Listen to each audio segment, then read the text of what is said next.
Let's get into some shite.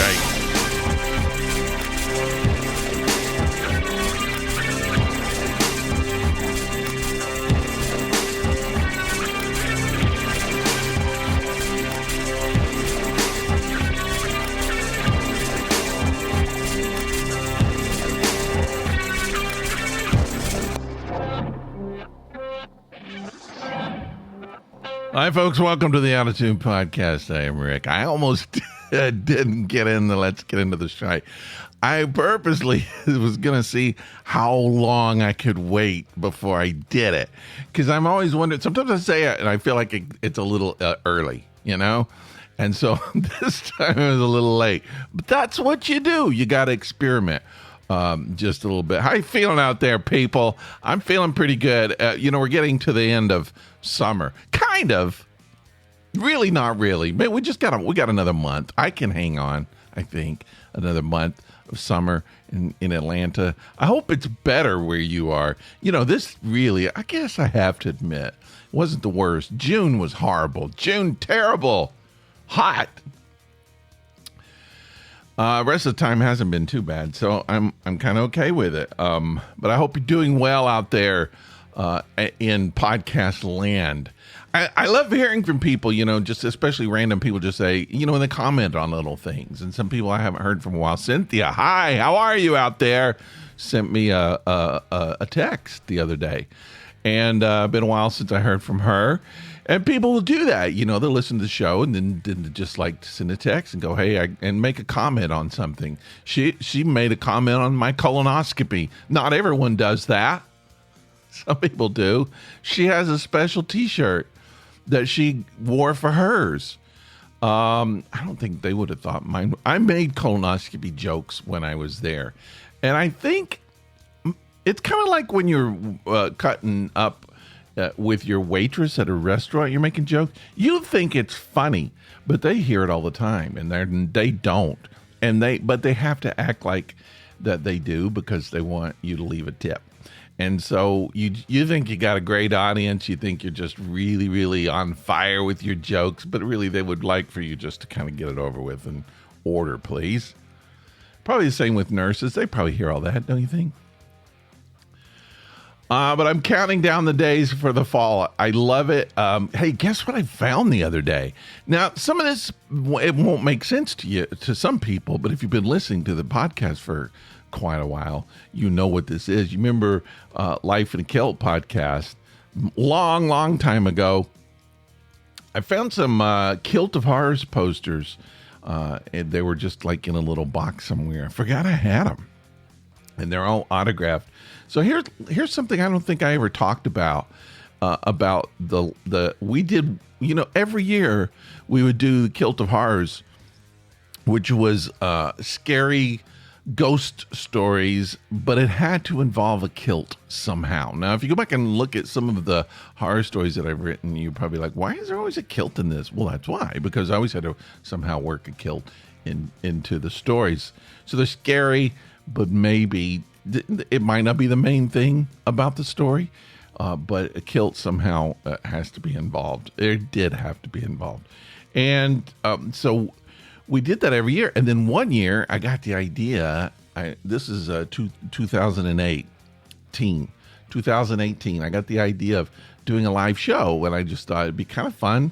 We'll get a really small little venue and get a small group of people, and we'll get some storytellers, and we'll do a live show. It'd be really, really great. So it was like 2 days before Halloween. We had a local pub here in Atlanta, all booked out. And so what we did is it was a free event, but we sold tickets. Okay. So we sold tickets online. And when I say sold, we gave them away. So it was the kind of thing where people would go and they would reserve tickets and then just show up. So I don't remember how many we had, 150 tickets, I think, something like that, which would have packed it out. And, every single one of them went. That was awesome. All of them, people, the whole time.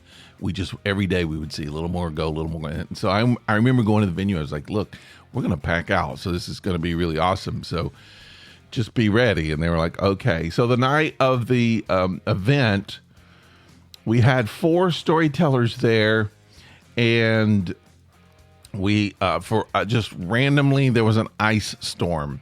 Just it rained and then got so cold it turned to ice, and that was one thing. And then there was a bookstore just kind of next door to us, a few doors down, and Hillary Clinton and Chelsea Clinton were doing an in-store special event there at that night. Now, I don't know if the ice storm affected them. I have no idea. And I don't think our show affected them at all. But anyway, so we got ready, and I believe maybe 4 people showed. 4 people out of 150 showed up.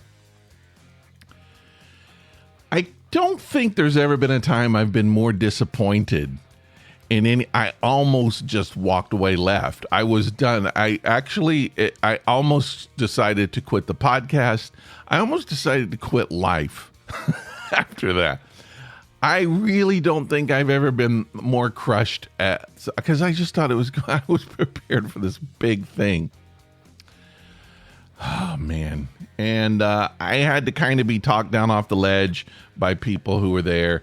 And we ended up coming in. There were some people, we brought in maybe 4. And then there were people there working at the pub. And there were people just who showed up at the pub. They were like, what the heck's going on? And we did it. And it turned out to be okay. We all did good performances. As I recall, I think we made a video or something. And we pulled it off, but I never did another one. That was the last live Kilt of Horrors that I ever did. I think that was the last Kilt of Horrors that we ever did. And then when we did this epic disaster, we kept the stories going. Now, you may be wondering why I'm telling you this, other than the fact that I saw those posters. I'm kind of thinking this year on the Out of Tune podcast, I want to do some stories. So I've made a commitment, really, that I'm going to do some Halloween stories this year. So we'll have a Halloween episode. How's that? Do you think it's okay? Listen, if you want to participate, I'm not going to ask you to, because I've discovered if I ask, no one does. No one participates. And that's fine. Some people just want to listen. That's very cool. If you are a writer and you would like to participate, you're welcome to contribute. A story 5 to 10 minutes long, not gory, but scary is good. When I say not gory, I mean there could be blood, there could be death, I just don't want it to be something that, now we don't have little kids, obviously, but I don't want something that's going to be something that's going to make kids or even some adults uncomfortable. So let's just have fun with it. Okay. You could do Halloween stories. Just don't go overboard. All right. So we're going to do that. You don't have to do it. I'm going to do it. I'm not going to plan on any contributions. And then if someone does decide to do that, hey, that's just a positive. It's an extra little thing that I'm going to be happy about. Also this year, so last year, I did a storytelling event at Stone Mountain Park here in Atlanta. Now, if you're not local, that makes no sense to you. You don't know where Stone Mountain Park is, and that's fine. It's like stepping back in the Old South. So you go in and you see these really, it's like a little old pioneer village in some ways. And so all of the stories are like based on situations from the South, old situations. A lot of the stories may have been like really kind of old Southern stories that have been passed along from generation to generation. I like writing my own. I wrote my own last year, which was kind of fun. You could find it online. I've posted it. There's a video of it. I think I posted the audio on the show last year. So I'm doing it again this year. If you're in the neighborhood, happens on, I think, Friday and Saturdays in October. It's called A Tour of Southern Ghosts. And if you're around in the Atlanta area, come by, check it out. There's several people who do the stories. So what you do is you come in, you pay admission. I don't remember. It's pretty cheap. And you go from station to station. So there's a lot of little village buildings there. And you'll go over here and you'll hear a story. And then you'll walk and you hear. And then you end up hearing like 6, 7, 8 stories. And you're in the atmosphere and there's pumpkins lit and it's really scary. And then at the end you get killed. No, we don't do that. It's fun. Come out. So I'm doing that again this year. I haven't started writing my story. Got a couple ideas. Nothing just fully done yet. But I'm working on it. But again, keep in mind this year we will be doing stories here on the podcast. I have my coffee. Warm coffee, good coffee, cinnamon coffee today. And, last week I was talking about I can't find a formula. I'm still working on it. I think I did a good one this time. I've read several. I actually downloaded an app. I downloaded an app that teaches me how to make coffee. So it's got the mixes and stuff. I can't remember. Brew something. And, so I'm getting better. I am. I'm going to do, I'm going to be a professional coffee maker, maybe a barista. It's something I aspire to. Hey, let me throw this out really quick. 678-348-0008. I've told you that. That's our listener line. You can text or call, leave a message, help program the show if you choose to, or just tell us what you think, or say hi, any of that stuff. Email us. You can do that too, Rick at outatune.com. OUTTATOON is how you spell the podcast if you don't know. And then outatune.com is the official website. And you can download the show, read stuff. I got to blog more. I'm trying to get up more time to blog and do stuff. I'm sorry, people. I do a lot of things. So give me a break, all right? One thing I'm not doing is dating. Look, it's been a while. 10 years ago, I got out of a relationship I'd been into for a little while. And I thought, I'm going to take it easy for a little while. Not going to get into another relationship. I'm just going to coast.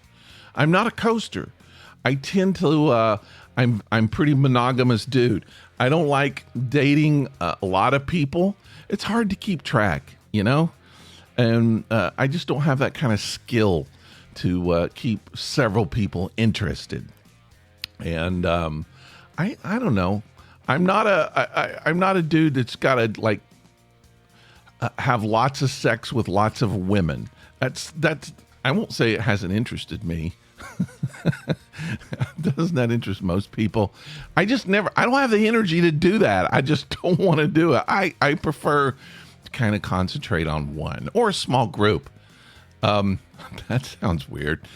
But so I found myself 10 years ago kind of in a situation where I was just like, okay, I'm going to kind of do the things that I don't normally do. I'm not going to get connected or I'm not going to get pinned down to any one person. I'm going to meet a lot of people. Take it easy, Maybe I'll find the right person. Who knows? And that's kind of what I did for a year. In the end, so it went from the very beginning, from January, really kind of December before the year started, all the way to November, the end of November. I met people online. I did the online thing, and that's what I'm thinking. It's just now, I don't know what I would do. I would probably go back to the online thing, but how do old people date now? I don't know. What do people do? Maybe some people meet people in their office. Does that happen? I guess. But a lot of people, that's the weird thing about being my age, that I have friends that are my age that are kind of starting to retire. I'm an artist. I don't think about retiring. They've been working their job for years. They're ready to retire. They've earned it. Ready to sit back, vacation all the time, go buy a boat. I'm not doing that. My whole life has been retired. So now I have to work. See, it's the opposite. I got to be a barista. But where do you go? What do you do when you're an older person? How do you meet people? You know, I feel like you're open more to scams when you're older, right? Trying to date. I know some older people like my parents' age who kind of got scammed or almost scammed at times. But I've seen documentaries about it. I've seen ID stories about the scammers, the people who, try to get insurance, and oh man, scary. But I don't know how do you meet people when you're older? You don't tend to go. I mean, some people, well, I'm not a church person, but a lot of older people meet people from their church. I don't do that. I don't go out a whole lot. And I mean, restaurants maybe. But even if you're at a restaurant and you're older, you tend to not mingle. You don't go up to people and just start talking, right? What do? Wait for people to come talk to you? That was always my issue. I always felt like, as a guy, if I really don't want to be the aggressor. I don't want to be the initiation person. I don't want to get the thing started, because I always feel like that makes women uncomfortable. But I believe it's not. I believe it's kind of the opposite. I think women like that. So it's just like, I'm sitting there thinking, I don't want to go scare some woman, just like, can I buy you a drink or whatever? I don't want to be that guy. But I think a lot of times women want the guys to be like that. I don't know I never got the handbook. All right. So I don't know. Fortunately, I don't have to do it anymore. But my women friends, including my wife, would tell me all the horror stories about when they were dating. I never wanted to be that guy. I'm hoping I never am in that situation again. I'm not planning on it. But if so, I don't know what's supposed to happen. I don't know the rules anymore. So I'm assuming, I guess it's like friendship, right? When they say when you're older, you don't meet people, you don't make friends. You keep the same friends you've had your whole life. Is that true? It's kind of true. I've made a lot of friends, even on Facebook. Friends I probably, if I was in the same location, I would hang out with them. I would be friends with them. Some people, I don't know, I might even consider some of my top best friends, and I've never met them in person. Isn't that weird? That's Facebook for you. That's how we're doing now. And maybe if I met them in person, I wouldn't like them. I don't know. And there are some people, like some of my really good friends are women that I met when I was dating. And like we went on maybe 2 dates, and we just kind of realized, let's be friends. And we were, and we still are 10 years later. We're still friends. Some of my favorite people in the whole world. Could I have dated and maybe had a long-term serious relationship with some of them? Maybe. Some of them were just not even close to my home. I just didn't want to get into a long-distance relationship, but they were too interesting not to meet. One of my friends who has since passed away from pancreatic cancer, which is tragic. Her birthday's tomorrow. Joanna, happy birthday. We went on one day, and I just remember I was like, holy crap, this is my soulmate. I'm never going to not want to hang out with this person. We had so much fun. She was one of those people everybody loved. And gone now. Oh, that's awful. But for a long time, we were just internet buddies. I loved her. There was just no way we weren't even close. I mean, to the same location, 2-3 hours, maybe 4 hours away. But that's the way relationships work now. Facebook is the relationship thing. You can always stay in touch. And then if you get a chance to meet, friends come down through Atlanta or go through the airport or something, I can go hang out and just say hi or whatever, give them a hug, say hi. I have I think there was a couple occasions where I met somebody on Facebook and for 10 years or so, we never really spoke. And then we met in person. We finally got to say hi in person. It's always kind of a weird thing. But I don't know. I guess it's the same way with like meeting people on Facebook, dating, friendship. It's the same thing. When you're older, what do you do? How do you do it? How do you maneuver that? What are the rules? Where do you go? And really, it all just boils down to how to meet people to be friends with, and that's like around a common thing, right? So, if it's a concert, if you're going to a symphony, if you're going to a jazz concert, if you're going to, let's say church, even, you got that in common. That's what you do. You just go to the places. And I think a lot of people, when you talk about people who want to be friends or have friends, they want to make friends. The key, what a lot of people don't think about, the best way to do that is just to be that, right? The more that you are a friend, and this is kind of true with everything, even relationships. Here's something I will tell you, and I will guarantee this. As someone who's failed at a lot of relationships, I can now tell you this little secret. At any moment, and I understand it's deep. There are a lot of different troubles, a lot of problems. I'm not saying this is going to take care of your problems. May not.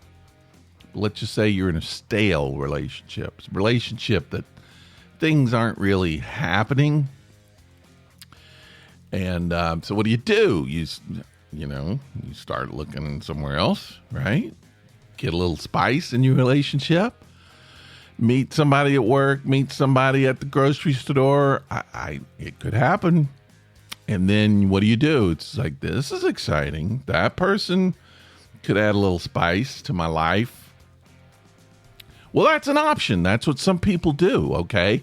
But I got to say this. Here's what I think. Here's the secret I'm going to tell you is, if you want to change your relationship, be the one to change it. That's the key. That's the situation. So if you want friendship, be a friend.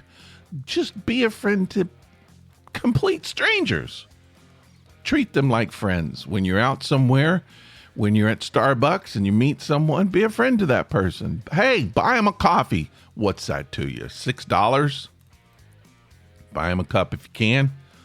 Do something for them. Compliment them. Just be a friend, and then that will come back to you. You will meet more people, and you'll be friends. And your relationships, if something's going on, it's just you're detecting that it's a little stale. Well, spice it up. Do something. Be the one who initiates that, and then it will change. Because you start putting it out there and it starts coming back to you. So what you're lacking, whatever it is that you're lacking, and this is kind of I think that this is a truth in just in life in general. Whatever you are lacking, put that out into the world. Now, it sounds hard to do, but it's true.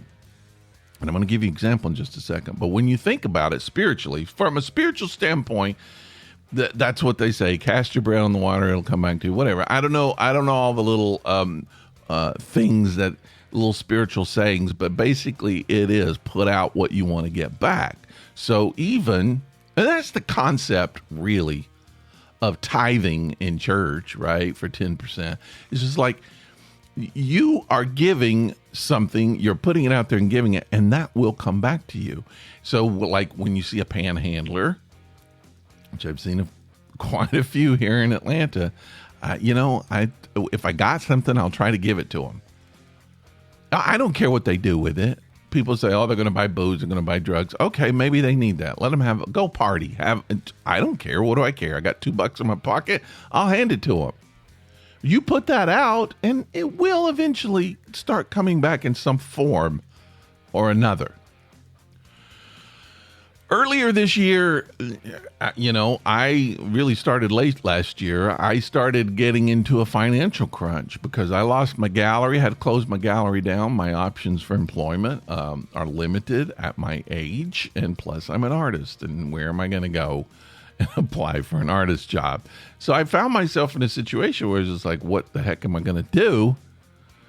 Podcasting doesn't pay. No, I get nothing. Well, you don't hear any commercials, do you? No. Do you donate? No. I could go panhandle. Maybe I'll get $2. But what do I do? So that was my question. How am I going to do this? And I spent some time panicking, trying to figure out what the heck I'm going to do in this life. And then it came to me. It was just like, well, that's the spiritual law, right? Put out what you want back. So start digging inside and thinking, what do I have? And that's sort of like the creative thing, right? Create into the world, put it out into the world. So I did. I started making art. I don't know. No one was here to buy it, but I started making art and putting it online. And I started doing it for some stuff really cheap. I was just like, well, okay, $25. I'm not going to spend tons and tons of time on it. I was going to do something creative, small creative, put it out there. And I just started doing that and just putting it out there, a lot of it. And eventually things started changing. I started selling art online. I didn't expect, well, I hoped, but I didn't know that I would. And next thing I know, I'm selling art. And I'm like, whoa, okay, well, that's the spiritual law, right? Put it out there. Just take the stuff, put it out there. Sometimes give it away. I do that. I don't mind giving art away. There's a kind of a little movement in Atlanta, free art in Atlanta, where they'll put a little piece of free art somewhere, and then you post on Instagram a picture of the art, and then people go find it. It's fun. It's a way to give away art. It's a way to you are putting stuff out there. In some ways, it's tithing. You're tithing your art to people out there, and you're honoring that creative flow. You're letting it flow out into the world. Sometimes that's the key. What do you got that can flow out into the world? Write a song. Okay. Make something special. Brownies, cake, cookies. Give it to people.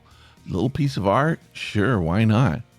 And then even if you're a plumber, you could be creative in plumbing. Maybe there's someone in your community, just a young, let's just say a single mom who can't afford a plumber. I read about these people who go and help. They'll donate their time. Well, there you go. You're putting that out into the world. Eventually it does start, and maybe not the way you expect. It could be in the form of riches. It may just not be, but you're still putting it out there. You're getting rewards some way. So I'm just saying that's the key. That's the secret, right? Putting it out. And it's started working for me. And not only that, it's just fun. Even if it didn't work, it's still fun. But I'm kind of going through this weird thing, though. I'm kind of going through a weird creative place in my life. Here's the thing. Creative people don't really have a place to go to complain, I feel like, because no one wants to hear it.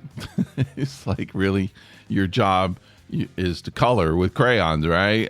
Don't come complaining to me. I have a real job.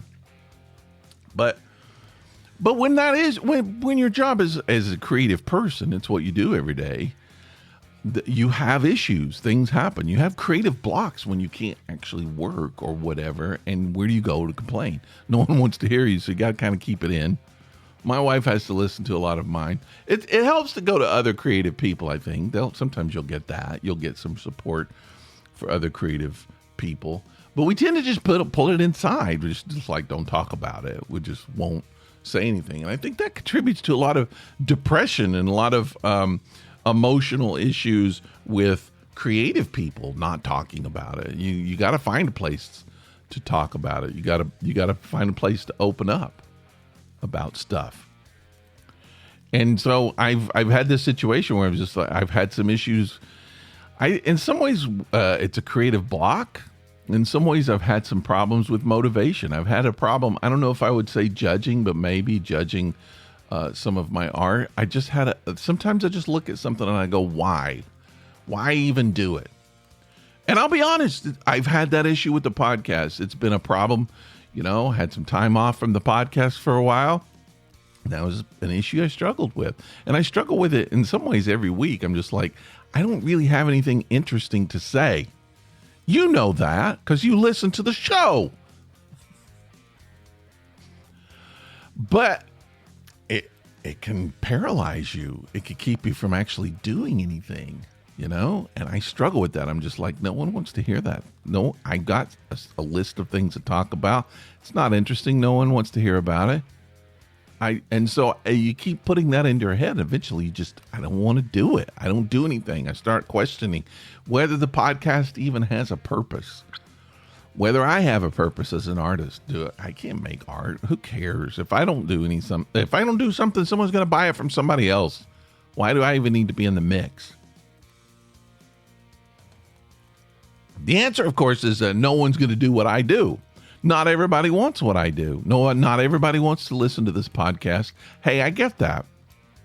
It's okay. This is my podcast. I'm going to talk about what I want to talk about. And so I have to kind of realize that I'm just putting it out there. This is part of my creative process, putting it out. People can listen to it. Okay, they think about it. Go on to the next podcast. You know, that's okay. Maybe it clicks into one person and it might change that person's life or give them something that helps them to move forward. Isn't that what it's about? Not every song that someone who writes is going to click with everyone. And maybe it only clicks with one person. Okay.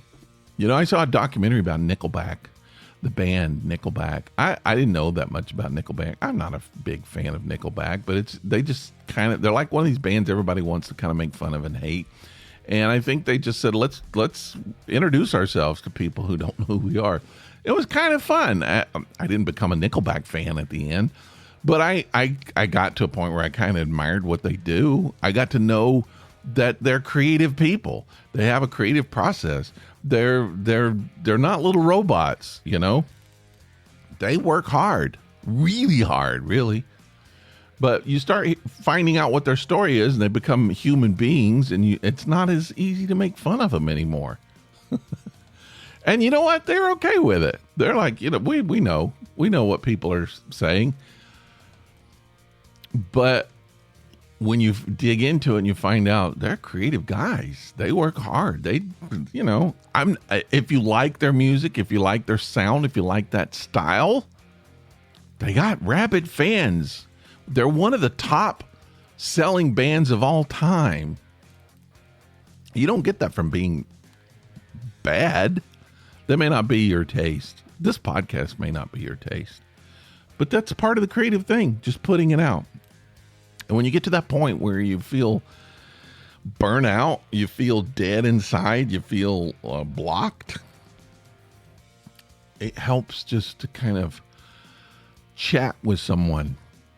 And I've been at that stage where I've just kind of felt like I'm up against a wall. And the other day I was kind of having a conversation with a friend, and just some things that was said just opened doors and ideas. And I was like, oh, this is my problem. This is my issue. This gives me a place where I can start working on this to take care of it and maybe open it up. So I don't know. Maybe we'll see. Maybe I'll get back on track. I hope so. I really do. I've been having fun creating, and I've been having fun living and working as an artist. So I was worried it was an age thing. You know, I don't know. You get to a certain age, and I think creativity starts dulling. Is that a good word? Dulling. I like bands. I don't know.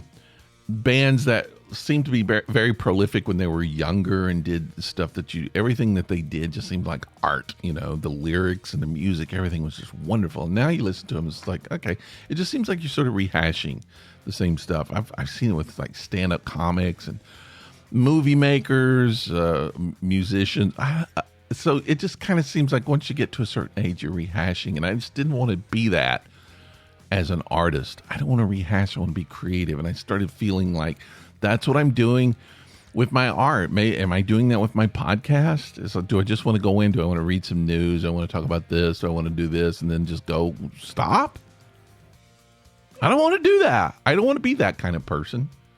I'm okay if somebody says, I don't like this. That's fine. But what they don't like, I would rather it be just my good stuff.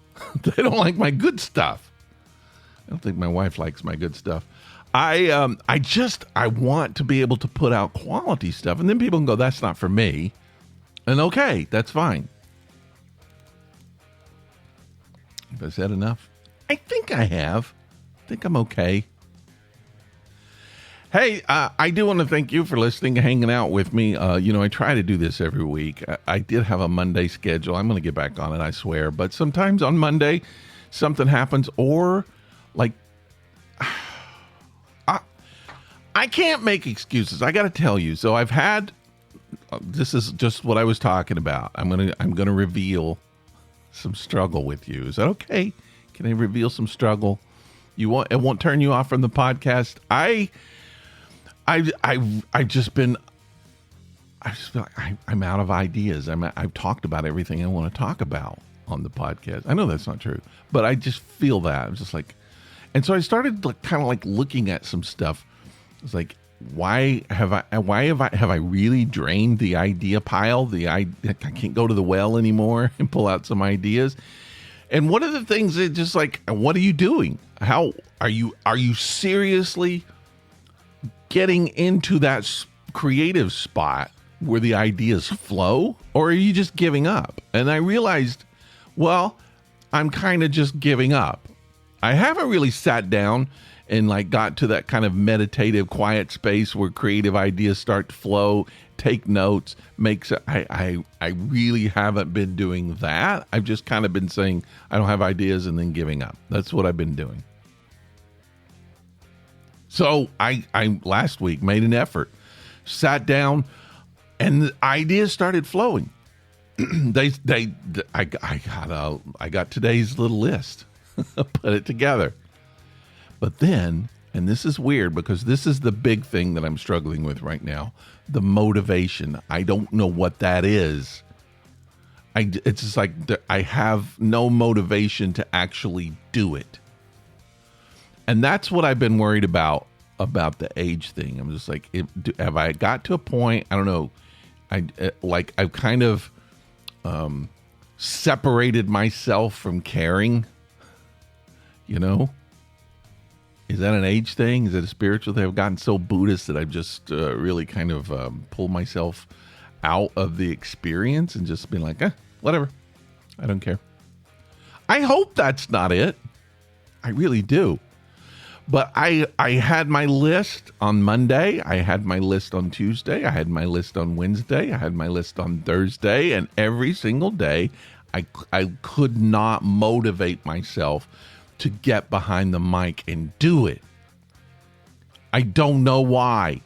Part of it is a fear of failure. It's like, this is not going to come out good. I know that. That's something you struggle with as a creative person your entire life. There is a little bit of that. But some of it's just like, I can't do the energy of just to sit down and do it. And today, I worked on it a little bit and I got a little inspiration and I came up and I did it and I'm having fun. Whether you are, I don't know, but I enjoyed it. And I knew I would. I don't know why. But anyway, I'm conquering that. I figured some stuff out. I got some enlightenment this week on that. And so I think it's going to change the way I approach a lot of stuff. And that's what you need. As a creative person, money's helpful. It does help to have some money, but I feel like that the key is enlightenment. The key is just that aha moment of, oh, this will make my life better. Okay, cool. And I feel like I got that in a lot of ways. So, am I back? Are we back? I will say too, my wife last night, I've been talking, I think I've been reading a little bit about magnesium and what happens if you have a shortage or a deficiency of magnesium in your body. And my wife was saying it could be that could be the motivation thing. Maybe I have a little magnesium deficiency. When you get older, and I'm vegetarian, when I get older and vegetarian, sometimes that happens. So maybe that could be it. So I took I'm going to start taking magnesium. Let's see if magnesium will help. podcast was saved by Magnesium. Hey, thanks for just hanging out and listening. I'll make it better. I'll see if I can do this Monday. All right. We'll see you then.